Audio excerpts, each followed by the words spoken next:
اب اس انداز کو تھوڑا سا مشکاۃ شریف میں یہ حدیث مبارکہ موجود ہے، تو یہاں پر حضور صلی اللہ علیہ وسلم نے حضرت ابو بکر صدیق رضی اللہ تعالی عنہ، حضرت عمر فاروق رضی اللہ تعالی عنہ، حضرت عثمان غنی رضی اللہ تعالی عنہ اور حضرت علی المرتضی شیر خدا رضی اللہ تعالی عنہ، ان اصحاب کی تعریف کرنے کے بعد فرمایا کہ وَأَقْضَاهُمْ عَلِيٌّ، اے میرے صحابہ جب کوئی فیصلہ کروانا ہو تو تم لوگوں نے فیصلہ حضرت علی المرتضی شیر خدا رضی اللہ تعالی عنہ سے کروانا۔ تو اور بھی صحابہ موجود تھے، یہ نہیں کہ صرف حضرت علی المرتضی شیر خدا رضی اللہ تعالی عنہ اکیلے تھے، نہیں بلکہ اور بھی صحابہ موجود تھے۔ تو حضور صلی اللہ علیہ وسلم نے فرمایا کہ فیصلہ اگر کروانا ہو تو حضرت علی المرتضی شیر خدا رضی اللہ تعالی عنہ سے کروانا ہے۔ اور فرمایا کہ زید بن ثابت، اب وراثت کے مسائل، جو انسان انتقال کر جاتا ہے، انتقال کرنے کے بعد اس کی جو وراثت ہوتی ہے اس کو کیسے تقسیم کرنا ہے، تو حضور صلی اللہ علیہ وسلم نے فرمایا کہ اگر تم نے کوئی مسائل وراثت پوچھنے ہو، وراثت کا مسئلہ درافت کرنا ہو، تو پھر زید بن ثابت رضی اللہ تعالی عنہ کے پاس آنا، اور وہ تمہیں وراثت کے مسائل کا جو حل ہوگا وہ تمہارے سامنے رکھ دیں گے۔ اب وراثت کے مسائل اگر کوئی شخص کہے کہ نہیں میں قرآن سے نکالوں گا اور میں حدیث سے نکالوں گا، تو کیا ہر بندے کے پاس یہ لیاقت ہے، علمی انداز ہے، علمی خزانہ ہے جو ہر قرآن کی آیت سے وہ بندہ ہر مسئلے کو قرآن کی آیت سے نکال سکتا ہو یا احادیث کی روح سے نکال سکتا ہو؟ تو یہاں پر کوئی ایسا بندہ نہیں ہے جو ایسا کر سکتا ہو۔ اور صحابہ کرام اور بھی موجود تھے، کیا انہیں وراثت کا علم نہیں تھا؟ کیا ان کے سامنے قرآن پاک کی آیتیں وراثت والی نہیں ہوں گی؟ کیا ان کے سامنے محبوب مصطفیٰ صلی اللہ علیہ وسلم کے فرامین وراثت کے بارے میں نہیں ہوں گے؟ لیکن وراثت میں حضرت زید بن ثابت رضی اللہ تعالیٰ عنہ تھے، اس طرح کا کوئی صحابی اس انداز سے مسئلہ کال نہیں جانتا تھا۔ اور واقعہم ابی بن کعب، حضور صلی اللہ علیہ وسلم نے فرمایا کہ اگر قرآن کی قرات کے بارے میں مسئلہ بن جائے کہ یہ آیت ہے یا حدیث ہے، اور یہاں پر اعراب کس طرح سے پڑھنا ہے اور کون سی لغت میں پڑھنا ہے، تو حضور صلی اللہ علیہ وسلم نے فرمایا کہ جب قرات کا مسئلہ درپیش آ جائے تو اس وقت تم نے کسی اور کے پاس نہیں جانا بلکہ حضرت ابی بن کعب رضی اللہ تعالیٰ عنہ کے پاس حاضر ہونا ہے۔ اور یہ وہ صحابی رسول ہے جب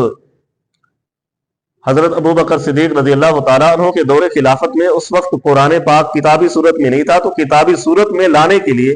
حضرت عمر فاروق رضی اللہ تعالیٰ عنہ نے حضرت ابو بکر صدیق رضی اللہ تعالیٰ عنہ کے سامنے گزارشات رکھی کہ اس کو کتابی صورت میں ہی نقل کیا جائے۔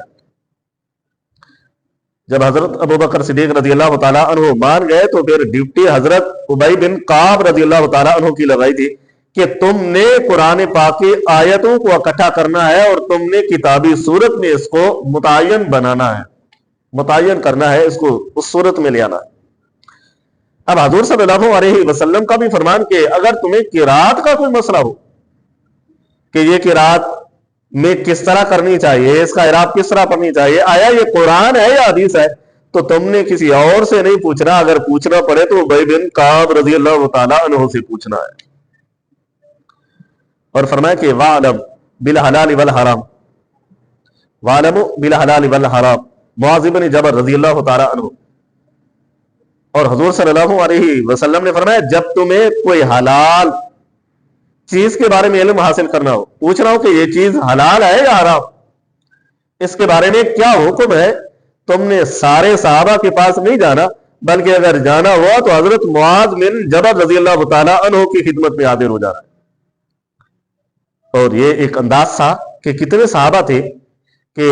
لیکن حضور صلی اللہ علیہ وسلم نے خاص ان صحابہ کا ذکر فرما دیا۔ اور جب حضرت عمر فاروق رضی اللہ تعالیٰ عنہ کا دور خلافت آیا تو آپ نے یہ قانون بنا دیا تھا کہ جس نے فیصلہ کروانا ہو